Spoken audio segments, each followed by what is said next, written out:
Hello everyone, welcome to the new video tutorials on PHP. So today we are going to learn how to connect the PHP page with the database. So let's get started without wasting any time. So the first thing you have to do is to open the XAMPP control panel. Once you open the XAMPP control panel, you can see many number of modules on the left hand side. Apache, MySQL, FileZilla, Mercury, Tomcat. So we will be concentrating on the first two modules only.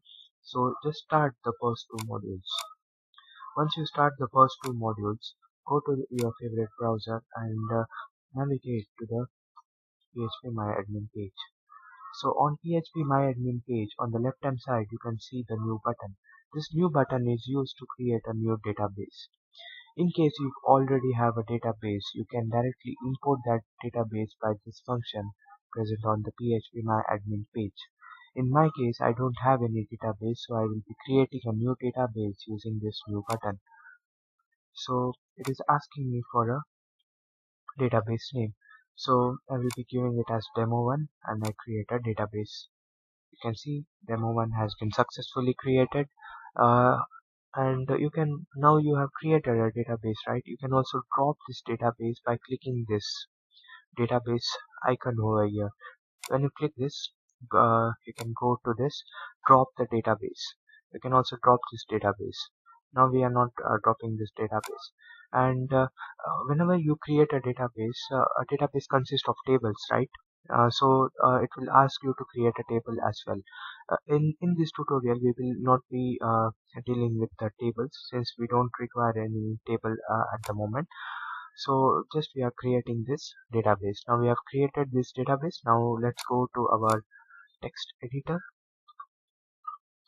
and we will write a PHP script, okay, for connecting the PHP page to the database.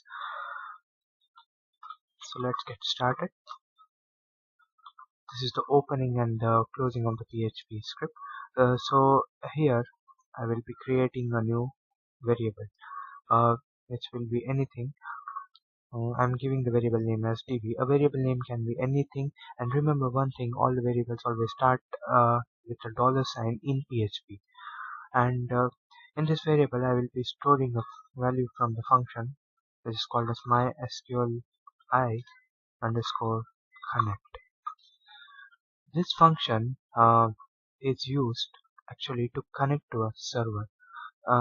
You are running XAMPP in your local server that is named as localhost. So first of all, you need in order to connect to this database demo1, you need to first connect to the server. Once you connect to the server, you can then connect to the database. So the first step is to connect to the server. To connect to the server, you can use this function named as MySQLi underscore connect. It has three parameters, 1, 2, and 3. It is easy to remember as well. The first parameter is the name of your local machine. What is the name of your local machine? Localhost. So you need to write the first parameter as localhost. That's it. Very simple. And the second parameter is the username. The third parameter is the password. Whenever you install XAMPP, the username and password are set to its default values. The default value of username is root, and the default and the password is null. So we don't need to provide any password here. Okay. So yes, we have created a variable and you have written a code to connect to the server. Okay. Now we have to check whether this code is getting executed or not. The user needs to know whether he is actually connected to the server or not. So I will write a condition which checks whether you have actually connected to the server or not. This is db. If dollar of db, if this is getting executed, then print a message saying that connected to server. Okay. So simple, right? And else, copy the second, you are not connected to the server. Okay. So this piece of code, what it does, I've written this first line which is used to connect to the server, and it is checking whether you are actually connecting to the server are not connected to the server. Okay, now save this file. And remember one thing, you need to save this file in your XAMPP directory. In my case, I have my XAMPP folder inside C drive. Here I have, and inside XAMPP, you need to go under the history docs folder and save it here. Okay, I'm saving it as 1.php. Okay, that's it. I've saved this.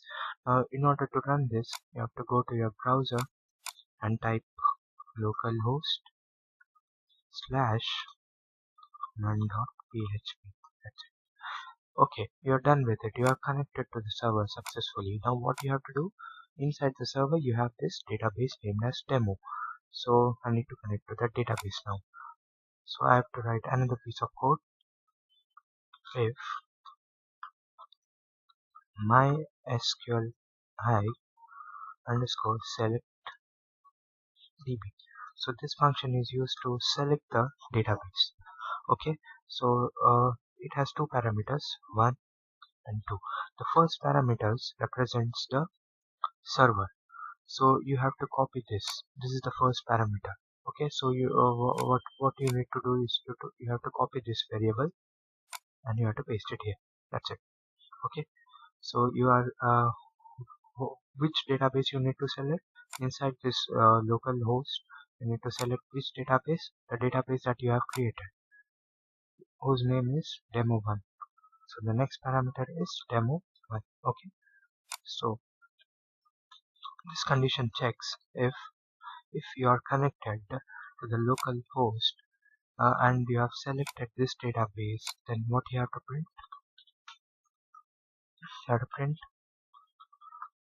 the database is selected, else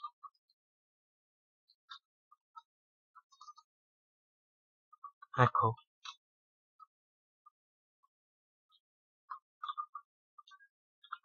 the database is not selected. That's it.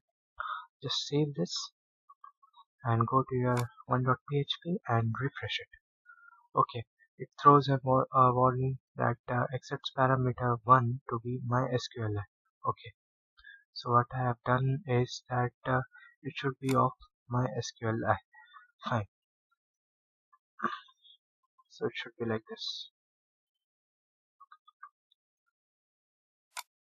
Okay, so yes, you have connected to the server and the database is also selected. You need to remember that it should not be placed inside the double quotes. Okay, so okay, so here the messages are being displayed one after another, so you need to break this. So what will you do? Just add this HTML VR tag, okay, in front of this. That's it. You're connected to a server and the database is also selected. So thank you guys for watching this. In the next tutorial I will be explaining how to insert the data into the database.